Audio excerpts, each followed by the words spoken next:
What is up, my peeps? Joshua Smith here with another GSD Mode podcast interview. First off, thank you so much for tuning in, for checking out the show. Your support is massively appreciated. The only reason that this show exists is because of all of your amazing support. So we truly appreciate your support. I truly appreciate your support. Make sure that you're sharing the show with as many people that you feel would benefit from the show. The goal is to always grow this show and go out there and have a big impact.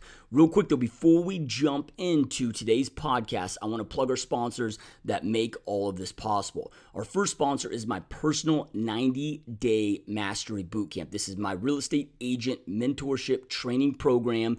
It's a group training platform. This way it makes it extremely affordable for you. Inside this program, however, I am unpacking my entire playbook. I'm walking you through step by step everything that I do inside my real estate business, everything that I've done, everything I've learned in my 12+ year career with selling over 5,000 homes, with selling over $1 billion in real estate. And I walk you through step by step exactly what I've done, how I built what I've built, and what I'm doing today to go out there and create the success. But don't mistake the low cost for low value. This is an insanely in-depth, step-by-step program where I'm walking you through, again, step-by-step on how I go out there. My team sells 1 to 2 homes every single day in today's market, continue to grow my business year after year, and how I've been able to exit from selling, exit from actually day-to-day involvement in my real estate team, and create an epic, amazing real estate team that not only sustains but grows without my involvement. So whatever level that you're at, whether you're a brand new real estate agent, you're an individual high-producing agent that wants to expand and create a team, or if you already have an amazing team, or you're a broker owner that's looking to step up your internal training, looking to step up your systems, your processes, your tracking, make your business more predictable, this program is absolutely for anybody that's serious about leveling up inside their business. So check us out, www.90daymastery.com.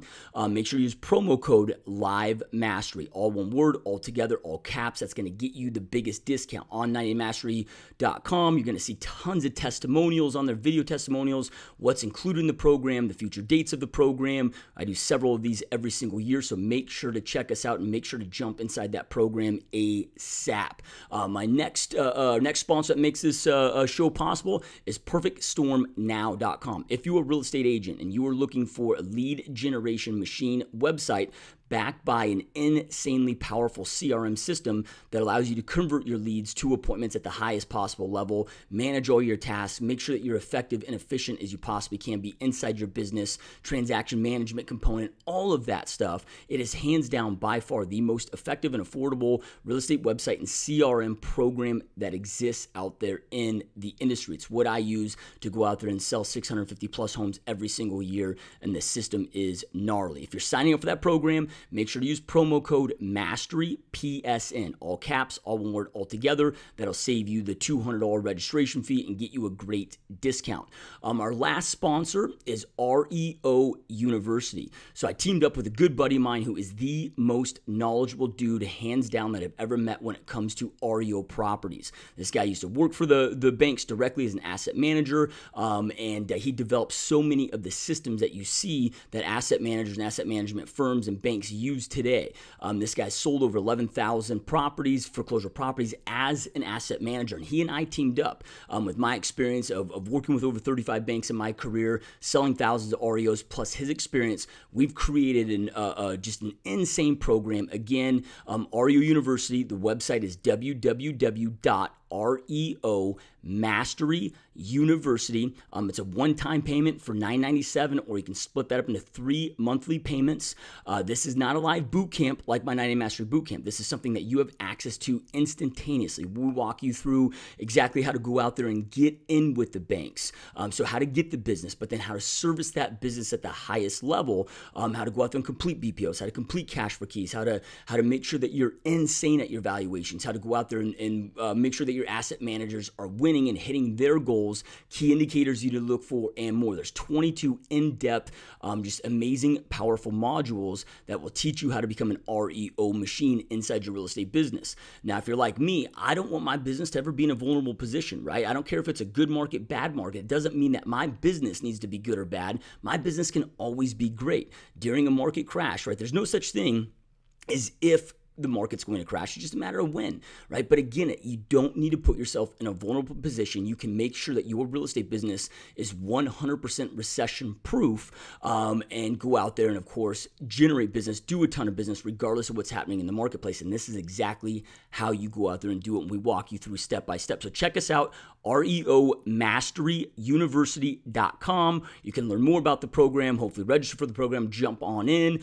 This price will not last long, right? We just created this product, rolled it out several months ago, and just getting in the hands of the consumer, and people are having a lot of amazing success. So again, check us out, REOMasteryUniversity.com. All right, again, you guys, thank you so much for watching this show. Thank you so much for tuning in. Make sure to share the show. Make sure to comment. Like us on YouTube. Leave some positive comments. We love hearing back from you guys, and love getting your feedback. Keep kicking ass, and let's jump on into today's interview.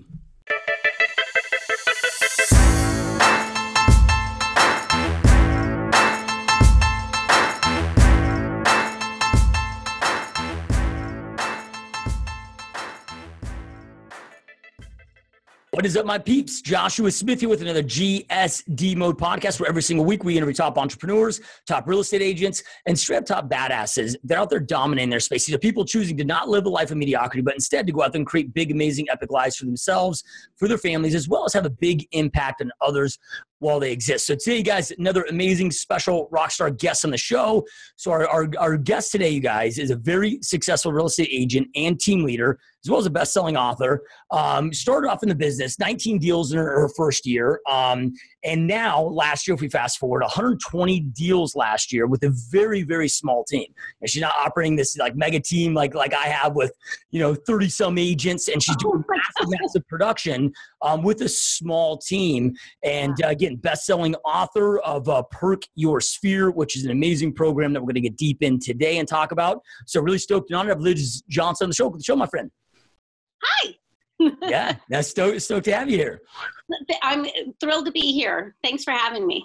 Yeah, so I know you got a lot of big things going on today, right? I mean, your real estate business continues to be on fire. You keep expanding, growing that, as well with the book, and you're speaking. I mean, you're doing a lot of things, being on podcasts, right? But before we get into what you're doing today, which we'll definitely get deep into, I'm always intrigued in our guest journeys that led them down this path in the first place. So if we were to run the clocks, like what led you into this real estate industry in the first place? That's a great question.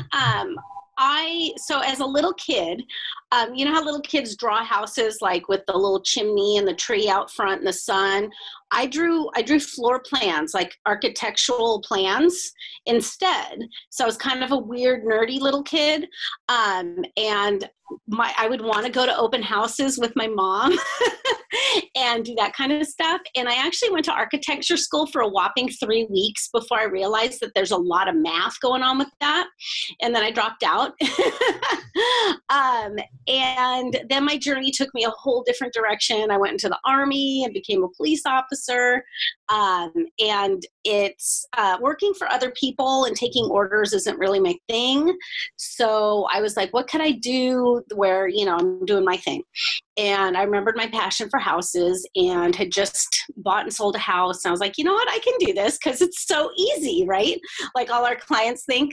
And I got my license, and I kind of went in thinking, because I was making good money as a police detective with great benefits and all that. And I kind of thought I'd go in as like a hobby. And my first year in, I realized, oh, this is a really expensive hobby. I better get off the pot. I better go big or go home. So then I made a plan after that year to get out and make this full time. So that's how that happened. Yeah, love it. So, you first this kind of started off as a part-time gig, then you decide to go chips all in and chase this new passion. We're in an industry where 90% of realtors fail in the first 3 years, Yeah. right? And you've each year, right, you've grown and grown and grown and continued to create that success. What do you feel that it was that you did, that first year, a couple years, that prohibited you from becoming a statistic like so many people? Well, the first year I ran into some lenders that one of which happened to be somebody I was at the sheriff's office with. I was like, John, is that you? And he was in Buffini coaching, and they dragged me to see Brian Buffini speak. And I went to that, and he was talking about, send a thank you card and note card and, do pop buys and do all this kind of stuff. And I just absorbed it. I didn't sign up for his coaching that year or anything. But I did do that. So I basically started with what Keller Williams would call like a 33 touch now, like sending a monthly mailer and a monthly email and being purposeful about my database. So that I really feel, and I tell people this because I made it through the crash. If it weren't for that foundation, I don't think I would have made it through the crash. The years through the crash, 2008, 9, 10, 11, they weren't pretty. But I didn't have to, go on food stamps. Yep. Love it. So then, so when you first get in and you've got this database that you're talking about, these 33 touches, I speak to so many new agents and they're like, well, I'm brand new, so I don't have a database. Right? Like what did you do? Did you go out there and start just building a database and a list? Because I don't know, as far as a detective, if you had a CRM and a list, I'm assuming not. Like, how did you come up initially with this database to start even doing those initial touches? We don't know people. I mean, we have friends, I would hope. Maybe not. No, I mean, there's just people that but while I was getting my license, when I got this idea, I started marketing myself. I told everybody. So even the day I got my license, I didn't have my super key yet. I had to get somebody from my office to help me go show homes to my friend that was in my unit, in my detective unit. And we listed her house, and I didn't have a lockbox or signs and stuff, but I was lead generating before I had my license, for the most part. And I was collecting phone numbers and email addresses then, because I knew I was going to have to stay in touch with people. And this is before social media. I guess there was MySpace, but then I was like 31, and I don't think they had 31-year-olds on MySpace. Maybe they did. I don't know. But I didn't use social media till 2009. So that wasn't an option for me. So I just got purposeful about staying in touch with people. Like I started doing Christmas cards like grown-ups do, even before knowing I was going to do this, if that makes sense. Yep. Love it. So, this is kind of sidetracking, I guess, here, and then we'll get back into your journey as you're building your real estate business. But, I've met a lot of ex-police officers, if you will, that got into real estate. And so many of them that I've met have achieved insane success. Yeah. Right. Like I know one guy right now that's still a full-time police officer and doing about $20 million a year in production. Yeah. Right. And I don't know if they were, full-on detective or, what exact positions that they held, but do you feel that being a detective and what you learned as a cop or police officer, set you up for success in this business? And if so, what was it specifically that you feel? Because again, I don't know if I've ever met one that hasn't had success in the real estate business. Same here. Everybody I know that was in law enforcement has been a successful realtor. And people think it's such a funny transition, oh my gosh, what a big change. I'm like, really? It's kind of the same job, just without handcuffs on most days. But no, I always make the joke, getting a price reduction out of a seller is really no different than getting a confession out of a suspect. It's the same tools. It's the same manner of speaking. So, are you familiar with BOLD? And how they teach tie downs and embedded commands? I learned that in field interview school. So, for instance, let's say I pulled you over. I wouldn't say, hey, can I search your car? I'd say, you don't mind if I search your car, do you? It's a way of getting agreement. The first way, you'd say, no, you can't search my car. The second way, you don't want to disagree, so you just kind of go, sure. So I learned all those tools as a detective to get confessions or to get agreement from people. Because I'm only 5'2". Now I'm 5'1.5" because I'm old enough. But yeah, I like getting a 6'3" guy in handcuffs. I wasn't going to strong arm him. I had to use my mouth and my verbal tools to get him to do what I needed him to do. Sometimes I'd even throw them the handcuffs and go, there you go. Come on. Thank you. Yeah, no, I'm sure too. I mean, you learn. You're forced to have to learn to read people so well, and everything from how they speak to their body language and read those signs. And I just kind of always assumed that it was like when you're in law enforcement, you're dealing with a lot of times in just terrible situations, and so. When you're calling it expired and they get nasty with you, it's like nothing near the situations that you dealt with before. Like this, like terrible situation in real estate seemed like a cakewalk compared to those terrible situations. Right, because it's like, but did you die? Yeah, all right. Yeah, it's my favorite movie line ever. But did you die? Yep. Yeah. Yep. Love it. Okay. So then, so you're doing that with your sphere, but this keeps expanding, and I know eventually you're, adding teammates.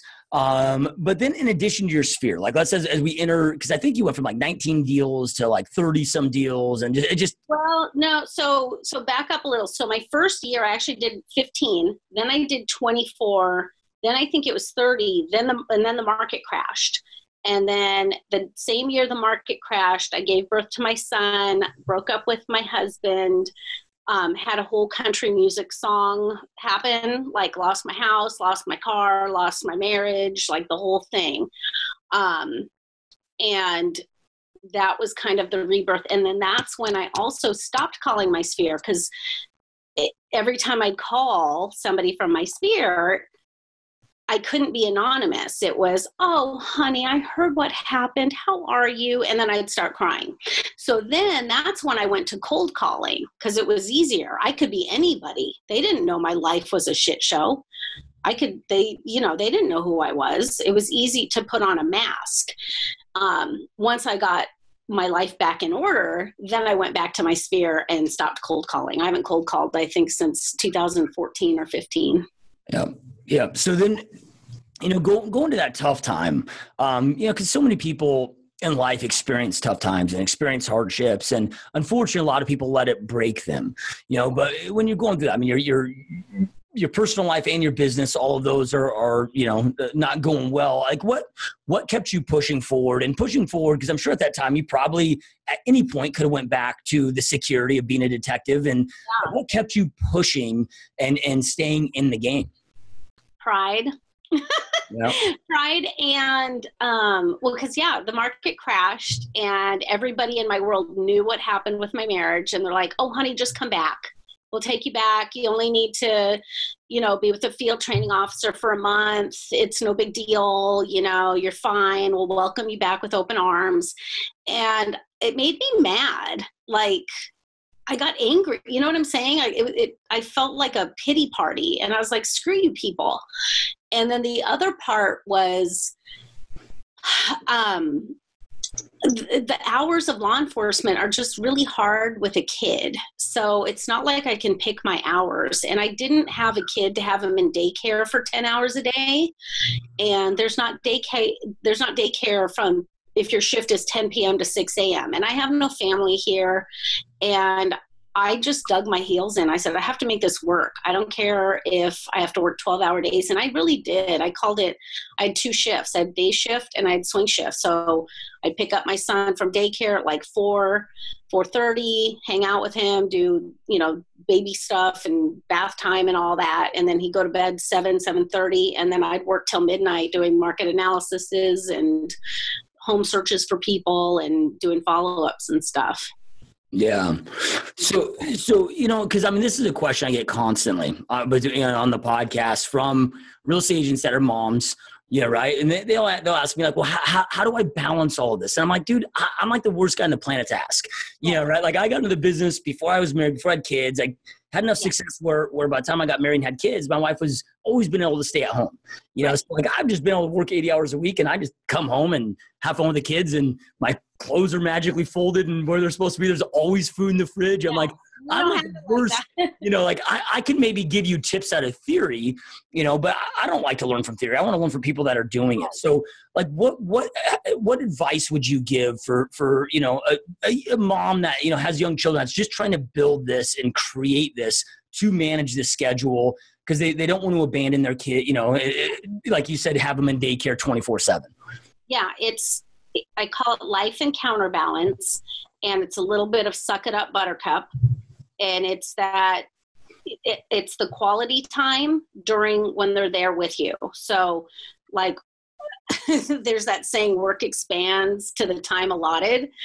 Like when he'd go down for a nap, what used to take me like 2 hours, I could knock out in 20 minutes. Like I was a dynamo once I had a kid. Like it was amazing what I could accomplish in that hour and a half to 2 hours. And it was, because there's that thing, when the baby's napping, you should nap, or, or clean your house. Like I was a big believer in my kid's not going to remember when he's older. He's not going to remember how clean the house was. Oh, my mom kept the cleanest house. He's going to remember me playing on the floor with him, or, we went to the park on these sunny days or something like that. So you got to let the house cleaning go, use paper plates if you need to. Like stop trying to have this perfect little Pinterest life and just make the moments that you have count. And then when they're sleeping, fucking work hard and suck it up.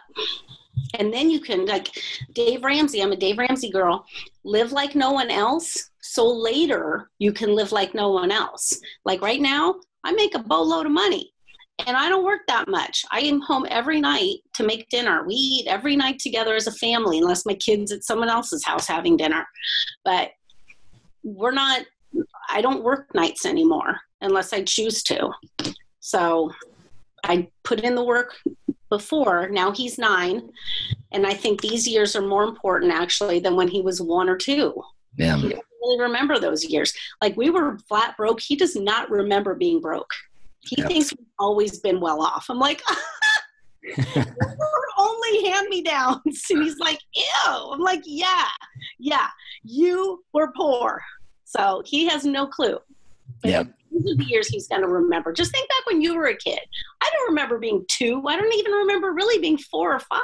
But I remember being 8, 9, 10, So suck it up. Love it. Great advice, powerful advice. So then, all right. So then you jump back in, you're starting to do cold calls, creating success. Then you transition back then to work in your sphere and you abandon these cold calls. Mm-hmm. But like what led to that decision? Because it seems like, you created success with these cold calls, right? That potentially, but you start working in your sphere, how come not keep both of them going? Like what happened during that transition? I created enough success cold calling to make ends meet, but it never brought me joy. It was always a chore. I had to pump myself up. I had to gear up and say affirmations and breathe deeply and you know what I'm saying? And then I had a coach at that time. I have a coach now, but the coach I had then was, they go through your numbers all the time and the return on investment and all that time on task. And he's like, man, you're not getting the amount of time you're spending isn't panning out. I don't think you're very good at this. And I was like, wow, okay. And then the other part was, he said, with the amount of people you have in your database, you should have closed double what you closed this year without ever cold calling. That was the year I closed 23, which I think was 2012, or 2013. I don't know. Anyway. And that was a gut punch. I was like, oh, okay. Cause I realized I was doing the monthly email, the monthly mailer, maybe a birthday card, a Christmas card, or a football schedule, but I wasn't calling them. And that's where the magic happens. And that's when I started that Perk Your Sphere program that I wrote the book on. My friend told me about it. I modified it to make it mine, make it more work for me and my budget. He had a much larger budget. And that's where I took the money I was spending for cold calling, because I had Vulcan 7 as a dialer. I was spending $300 a month on it. I took that $300 a month and just moved it over to my Perker Sphere program that I was going to launch. And that's the story. Yeah. Yeah. Love it. I mean, in economics, they talk about ABC money, right? So an A money is that new business, which, yeah, it's great to have, but it's the most time consuming, most expensive to go after compared to past clients or increasing price point and those other things. And it's the most thing that's neglected. I mean, what's the stat? You probably know the stat I do, but it's something like 88% of buyers and stuff. So they love their agent, would use them again. Only 11% ever do. Don't know their name. Couldn't remember their name. Yeah. Because the agent doesn't stay in touch. Yep. Yeah, which is crazy to think about, right? But it exists out there. Everybody's chasing the new lead, the new business. And so when it comes to that, when things started clicking and you ran into this program, but you had to tweak it to your budget, like what can you walk us through, like what you were doing? Okay, you talked about some of the mailers, but you had to get on the phone and have that phone. And I think a lot of real estate agents are like, dude, I don't want to call because I feel guilty just calling up saying, hey, who do you know that's looking to buy or sell, and being that person. Issue. So I've never had an issue calling the past client who, let's say I sold them a house 6 months ago, to say hey, Brian, how's the house? Did you ever finally paint the family room? Remember it was that horrible pink color, whatever. I struggled with calling the guy whose investment property I sold 2 years ago. Hey, hi, what? I don't know what to say. So a lot of people got neglected because I didn't want to be like, hey, who do you know that wants to buy or sell real estate? So the way that this program is you have a monthly giveaway, and you've got a rewards program and stuff. So with our monthly giveaway, it gives us a reason to call. So for February, we did a dozen roses. And if you're in our elite status, you got a dozen roses and a box of truffles. So the monthly email goes out to say, first come, first serve. We've got 12 of these dozen roses in vases and all this stuff. Then we have to, they say, I want to take that. And then you call and go, okay, great. Do you want to come on the 13th or the 14th? Then we had to reach out on the 12th, just remind them. And then now people are reaching out to us saying, thank you so much. That meant so much to me. It was awesome. That's the only person I got flowers from this year. It was a hard year, because of the divorce. And you're just touching people in a really interesting and good way. It's good juju to the universe. And then when we have events, like in April, we're going to do one of those paint and wine nights. That's going to involve a lot of calling, because even if we get all the people that have RSVP'd, we'll have 20 slots. We'll still call people to say, hey, do you want to come? Because we can always buy more tickets. But it's an excuse to call. So, hey, did you hear about paint night coming up on, I don't know what night, I think it's the 18th. Do you think you can make it? Or reminding them. And then when it is paint night, we're in the same room with them for a couple hours, drinking wine or beer or whatever, and painting and having fun and laughing. We've done it 2 or 3 other times, and it's always been a blast.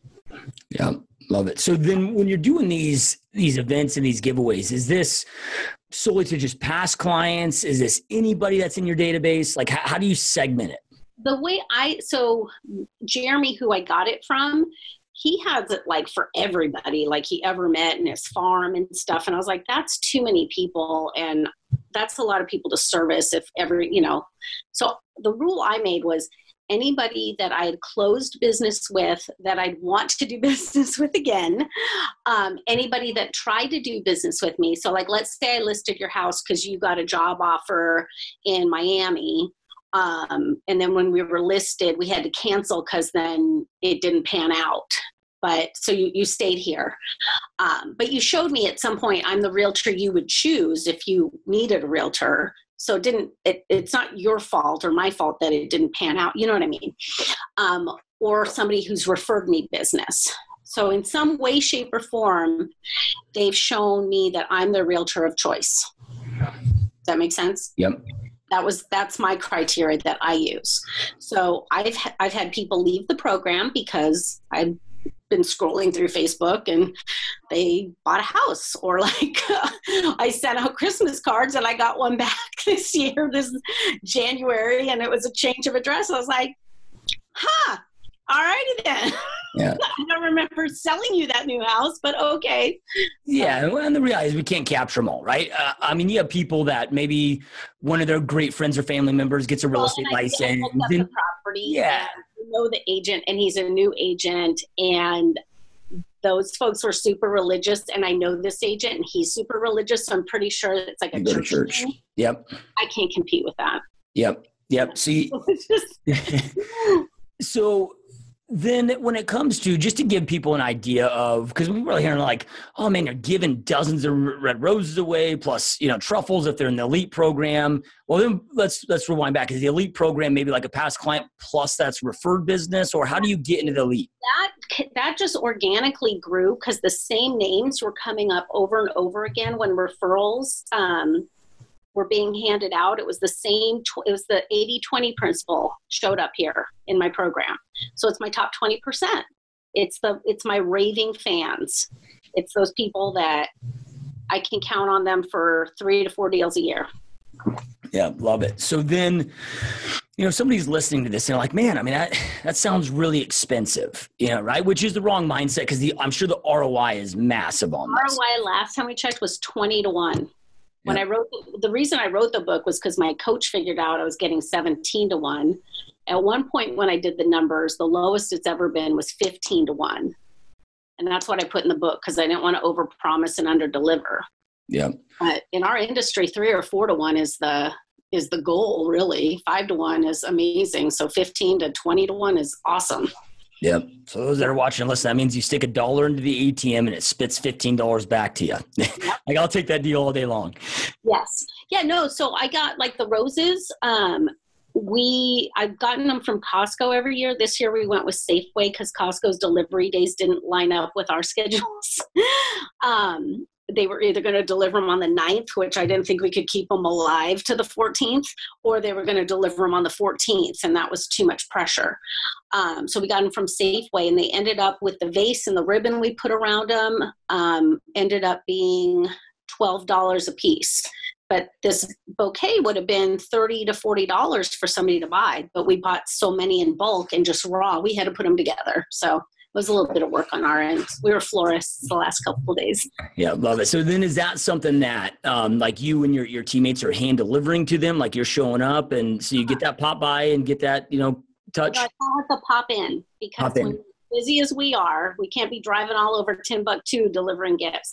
Now I will on occasion, like I had to, I was doing a walkthrough of a past client's current house because they're trying to debate if they want to keep it and fix it up or just sell it.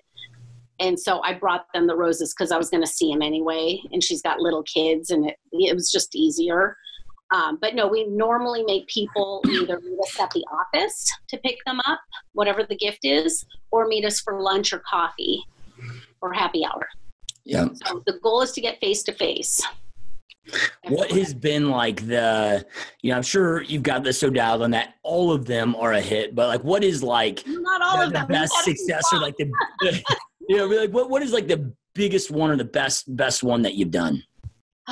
Usually the roses, because they'll tag us on Facebook. They'll show the roses like, oh my gosh, you guys are amazing. The one we had the longest waiting list, because I'll make a waiting list, like I'll say they're all taken, but if somebody doesn't show up this week, you're on the waiting list, was we did Manny Petty's gift certificates for Mother's Day. Yeah. Yeah. Awesome. So that was a good one. And then the best event we do is the photo shoot in October. We do a family photo shoot with all the fall leaves and stuff. So they have a nice family photo to put on their Christmas cards. Yeah. So we pay for the sitting, we pay for one print, and then it's a win-win for everybody because the photographer, we get them at a steep discount because they're meeting new potential clients. The clients usually will order more than just the one print I'm paying for free. Because they like the stuff, so they'll order more and then even book them for another sitting another time. And it ends up being a really cool thing. Yeah. Yeah. Love it. So then, and what's cool about this, and correct me if I'm wrong, but so much of this can be, delegated easily out to your assistants to go out there and do. So, I mean, you just got to kind of, show up and, be the face, be there, to meet and greet, right. And so you just got once a month that you're having to show up, meet and greet, and the rest of it's delegated out. Exactly. Yeah. And it's the thing with like going to coffee or lunch or happy hours, we got to, excuse me, I have hiccups. We got to eat anyway. So why not? Why not have lunch with a past client as opposed to another agent in your office or by yourself? So then so 120 deals last year, like what is the percentage of your business that's coming from this?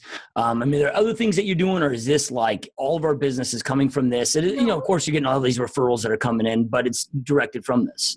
Yeah, no, we do other things, but this ends up being super incestuous in a weird way.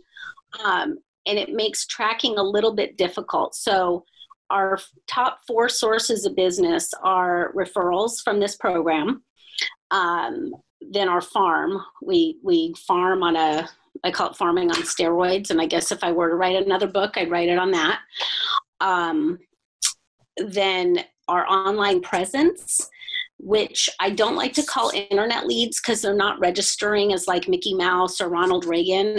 They're picking up the phone saying, hey, I found you on Yelp. Can you come over next week and list our house? And then realtor referrals. So the online presence and the realtor referrals are always kind of neck and neck, tying for third place. So that's why I say it's my top 4. But the farm and the referrals end up, so I guess the Perk Your Sphere pours over into the online presence issue because when you're treating your clientele with this level of service, they're more apt to write a really glowing review on Zillow or Google or Yelp or whatever you're on, which then gets you new business. So that becomes a little weird and incestuous. Then it becomes that way with the farm because we sell homes to people in our farm, or our farm will move from one house in the farm to another bigger house or smaller house in the farm. And so we'll get a stranger from the farm, pick up the phone and say, hey, come list our house. And is it because they got a postcard, or is it because they talked to 2 of their neighbors that have used us and know our level of service? So it's a little, it becomes a tracking nightmare. Well, I mean, that's kind of a good place to be, though. I mean, like you said, it's a tracking nightmare, but it's always nice when it's like, well, how'd you hear me? Like, I see your stuff everywhere. Or I've heard, like it. Yeah, that's a good position to be into too. Okay. Yep. So then, when it comes to your farm, you call it farming on steroids. I mean, so many people just go the traditional farming route. Hey, I'm going to get these direct mail pieces. I'm going to send them out every 21 days or, whatever. And you have such a unique way of, going outside the box to focus on the human connection and give value, not just begging people for their business and being that salesy realtor that most people take with that approach. What are some of the tactics that you utilize in your farm that you're able to develop the same human connection that's really having success for you? Well, I live in the farm, okay. and we're 2 of my teammates live in the farm. And we are very active. Like if somebody's having a baby shower or a pampered chef party or a candle party, like we're going. There used to be like a ladies of the neighborhood's called Tahali. So there used to be like a ladies of Tahali once a month get together, and we'd go. Now we have a Housewives of Tahali Facebook page. And like this summer we had a couple porch crawls. So instead of a pub crawl, we just went to each other's porches, like in an organized fashion, and drank. So we're being very purposeful in there. And I was on the PTA the first year I moved there, and active with all those moms. I'm not now. It's too much. But I'm still friends with all of them.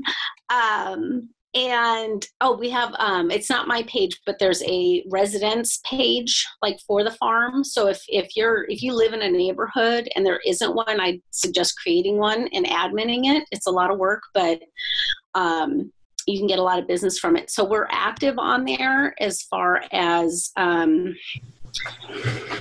if somebody's looking for suggestions, we'll say, oh, this is a great place to go because there's a lot of new people that move into the neighborhood, so being active on there and just being it's exhausting though. Like even when I walk my dog, I have to make sure not to have like last night's mascara like all the way down here and looking like death warmed over because people say, aren't you Liz Johnson? And I'm like, maybe. I don't know. Depends. Yeah. Yeah. Now, with that being said, if you could do it all over again, would you have picked a neighborhood that you don't live in to farm just so you could have a little bit of that privacy, or are the rewards worth it? The reward is worth it. But yeah, like my lawn always has to be on point. And yeah, like my kid, I have to lecture him about not being an asshole a lot because I'm like, I have to work with these people. Stop. But yeah, no, it's been awesome because I can walk to work sometimes, and it's been very good. Like just from the farm last year, we made $231,000.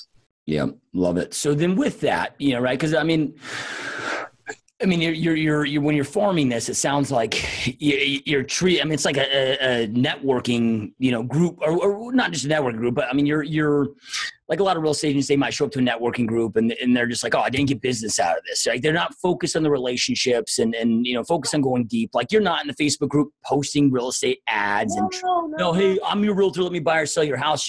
So can you kind of walk us through like how you network with these people and how you deliver value? It's selling without selling, right? Because the real estate game at the end of the day is get people to know you, like you, trust you, be aware of what you do for a living, right? As long as you fall frequently, your business grows. So how do you do that, selling without being that annoying realtor? It's a tough answer. I don't know because I can tell you all day what not to do, but I'm not sure I can tell you what to do because I can't get on that residence page and be like, check out this house, check out that house. Now on our postcard, we're like, we sold this house, we sold that house, we sold, we're braggadocious on our monthly mailer. But on Facebook, we're pretty low key as far as that goes. Everybody knows. And the funny thing now that I'm thinking about it, people will tag us. Like if somebody has a real estate question, our friends in the community will say they'll tag us on Facebook. So yeah, I don't know. I think you just have to be really subtle about it. Yeah, love it. Whoa. I think it's the in-person thing that's what's important. Going to the parties, going to the events, going to the Easter egg hunt, helping at the Easter egg hunt, stuffing those freaking eggs with the people. Yeah. It's mind-numbing, but you get to hang out with people.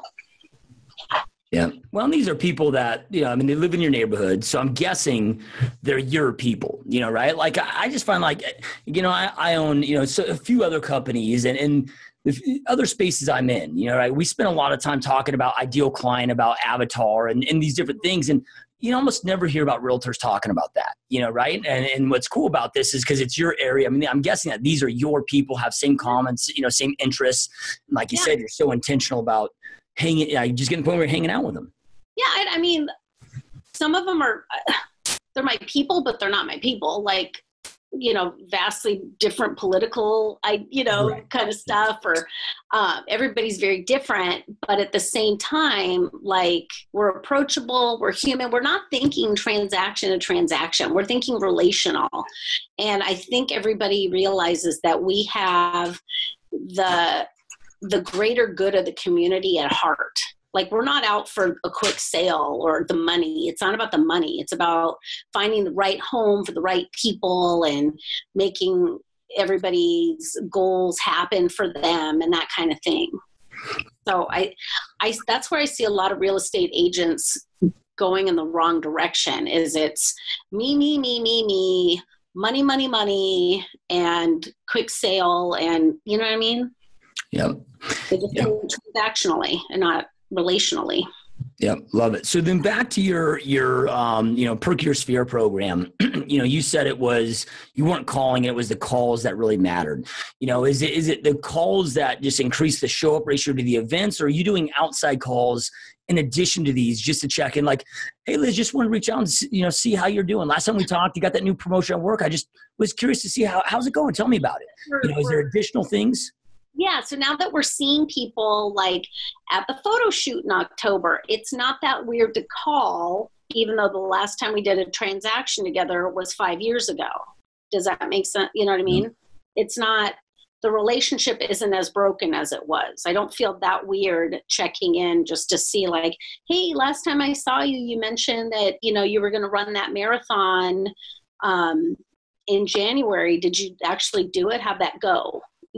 So we're better about calling. I'm not going to pretend we're perfect, but we're definitely better. Yeah. Love it. It shows up in the numbers. Yeah. So, when I was reading your bio, and maybe I misread it, so correct me if I'm wrong here, but it was something, I read something about experiencing some rapid growth and things got a little messy and you're having to tighten those reins and kind of maybe talk about that. Cause I don't think a lot of people understand that growth pains can be worse than slow pains, and if you've experienced it, you know what that means, but a lot of people don't understand what that looks like. Well, it's back to that pride thing. So, last year was the very first time we ever got a bad review. And it hit me really hard. It was a total BS review of like, I think they said like 10 awful things. And one of the things was probably true and the rest were lies.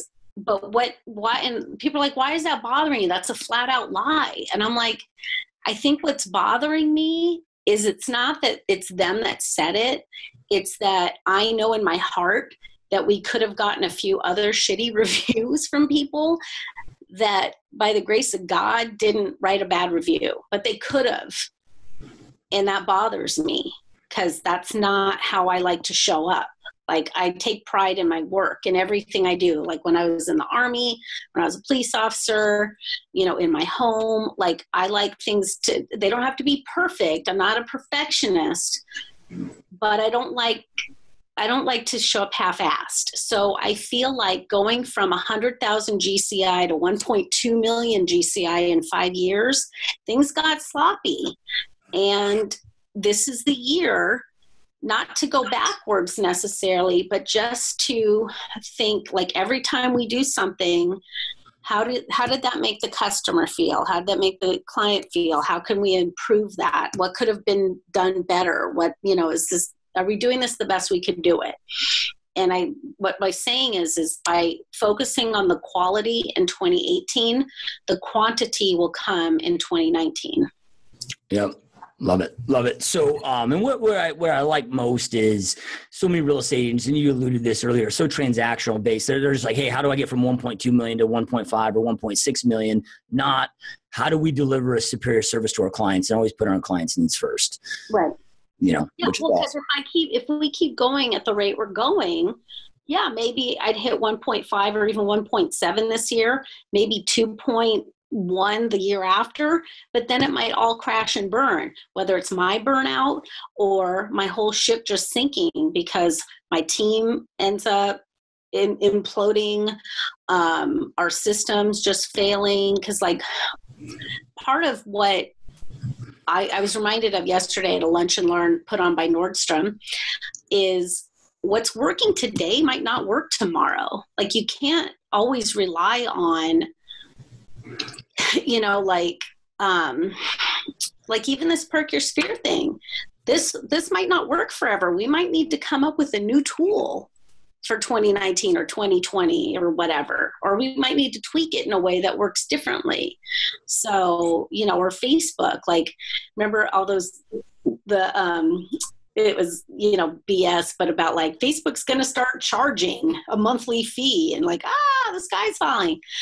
But honestly, like something like that could happen or it could go away or, and then we got to think up something different. So if all your eggs are in one basket, you've got to diversify. So as a business owner, as the rainmaker, whatever, I've got to kind of like, take a wider, broader view and look at different things, like whether it comes to the farm, the online presence kind of stuff, realtor referrals, and the sphere stuff.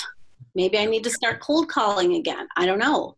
but I have to keep my eye on that at all times because things change on a dime sometimes. Yep. Change or die, right? It's just how it goes. So, you talked about earlier of not working evenings and being able to own your schedule much more. And I mean, you're selling a ton of homes, right? But you're also able to have some control of your schedule. Do you feel that a lot of that is because you have such deep relationships with your clients that they respect your schedule and they don't expect you to just always pick up your phone every time that they call because you're so deep into the relationship? Yeah. And I set boundaries for the most part. I mean, I'm not one of those, like, I'm not going to answer my phone after 6:30 or anything.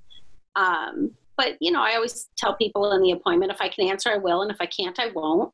But I'll always call you right back as soon as I'm able. And I usually turn my phone off around 9:30, And I explain sometimes that could be as early as 6:30 if I've got a date with my husband or some sort of plans with people, or it could be as late as 9:30 if we have a closing that day or waiting on mutual acceptance or whatever. But just setting the expectation up front. But no, I'm not super like, I got an offer on one of my listings the other night and I was putting it together for signatures at 8:30 at night.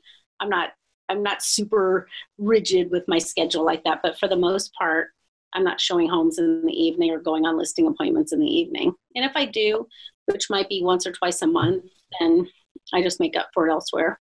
Yep. Love it. So then when it comes to, if one of our listeners wants to start, this Perk Sphere program, first off, you guys go get the book. Yeah. Right. I know the book's on Amazon.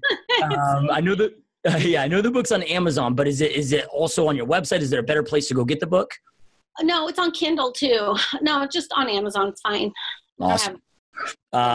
So if somebody's wanting to implement that, like, let's just say me and my business, I've been going, this will be my 13th year in real estate, and I stepped out of production several years ago. So I don't even know the clients anymore. And if we wanted to implement this as a team and you're just starting off with this, but where would you recommend? Somebody that's never done this, like, where would you recommend to start? Well, because I'd been in business for 10 years when I started it. I started off with an apology letter and said, I've done a terrible job of staying in touch. And I owe you better than this for all the business and referrals you've sent me over the years. And started off with that letter that I did in snail mail and an email, and then a phone call. The phone call is the most important part of that because people aren't going to read your letter or your email. And explain this to them, and then just start and just have a plan. I always say have at least 3 or 4 giveaways lined up before you start, so you're not stressing out every month going, oh my God, what are we going to do? But yeah, just read the books, develop a plan, and go. And I've seen other bigger teams do it, even with my small team, like with Roses, one of the people, I've never met him in my life, so Leslie made sure to be here when he was picking up his roses because that's her person. And that's how we've done that is, if with paint night, if Ashley's people are coming, she better be at paint night because that's going to be awkward if not. Right. Yeah, love it. So, with the book and how it was introduced to you was, right. Somebody put it in one of our private Facebook groups about your program, was asking questions on it. And I mean, it just flooded with people that read the book and all these positive comments. And to my podcast members, I'm like, we got to get her on the podcast, right.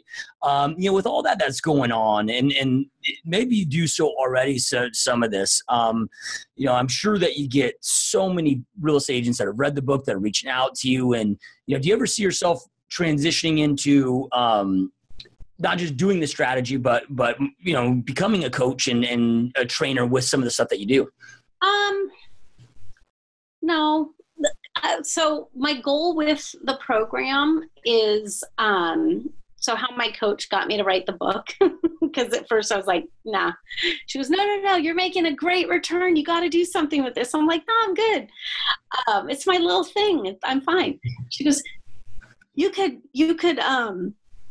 you could, if you do this right, you could sell this to a coaching company at like Maps. And I'm like, oh, wait, what? So it's actually my end goal with it. The whole reason I wrote the book is to give it to someone and just make royalties.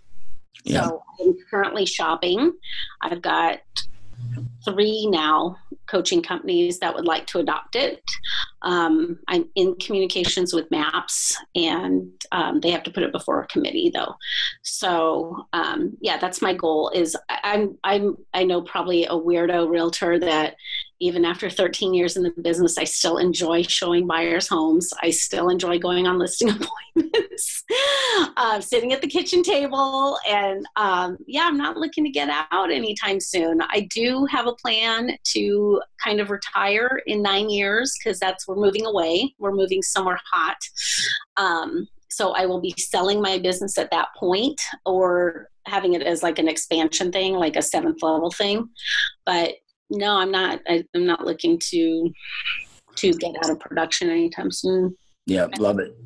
So if the Liz today, knowing everything that you know now, if you could go back and have a conversation with the Liz of 13 years ago when you started this journey, and give yourself just like 2 pieces of advice that you feel would have just fast forward your trajectory to success, what would those 2 pieces of advice look like?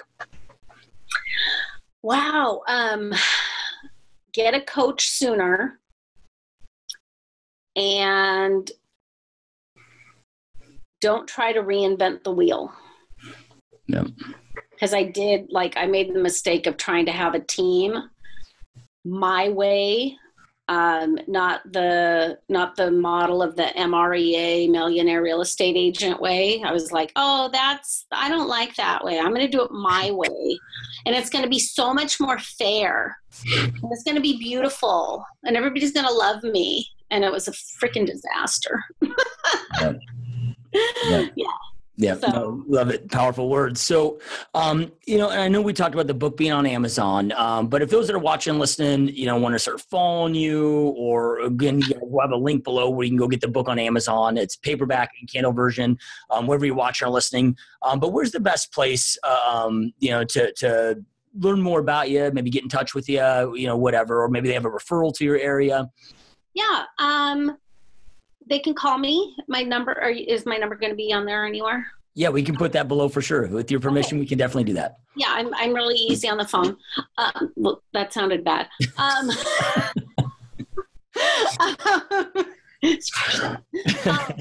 What I will say, and this sounds terrible, if they send me a friend request, I need them to send me a Facebook message explaining, because I don't know what's happened, but I get like 7 or 8 a day.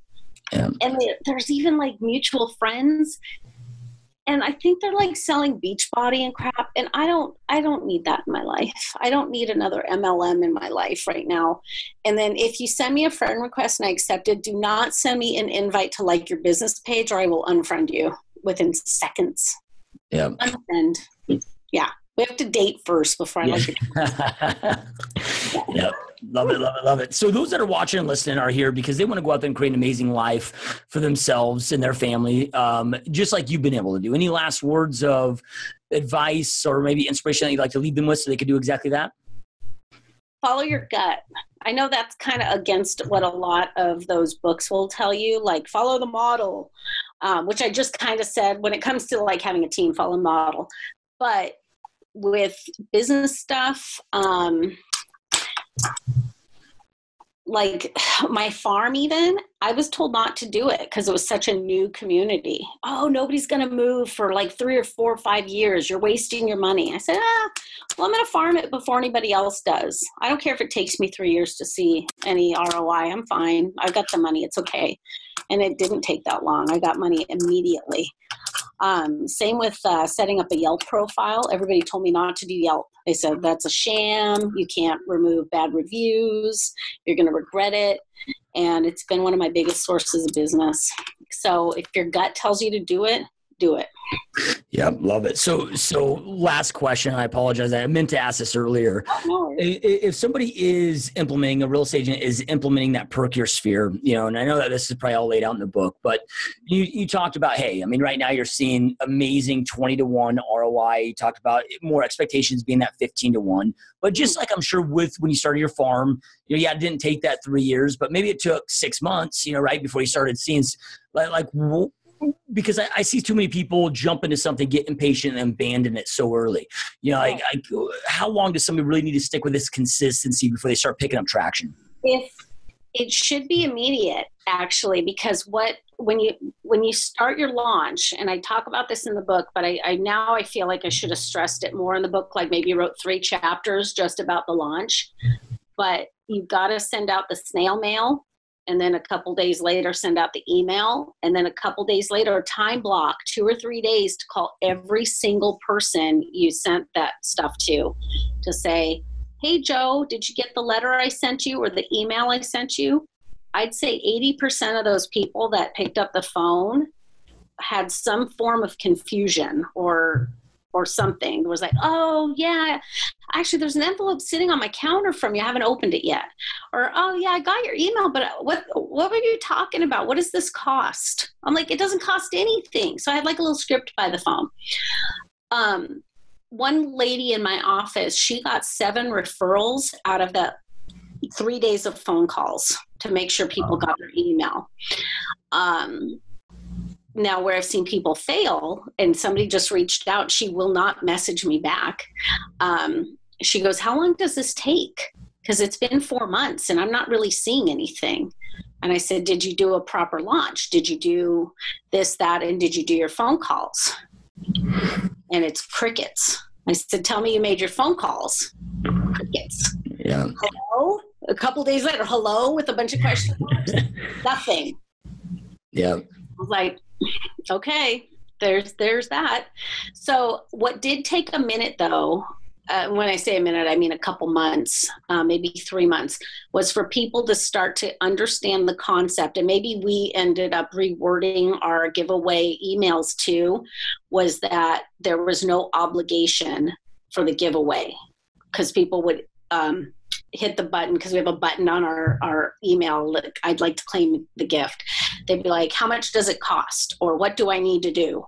Or did I win? Like it was a drawing. And you're like, nope, you got it. It's just first come, first serve. So that's been clarified more. But it's just having conversations with people about it. And yeah, it just took the first month. I ordered 15 of these gift baskets and they were like pulling teeth to give away. So then I scaled it back to 10. And then even now, that was 170 something people in that when I first started 4 years ago. Now we have about 350 and we still do somewhere between 10 and 15. Sometimes the mani-pedis we did 30 because I knew those would go nuts because guys were even picking them up for their wives and moms.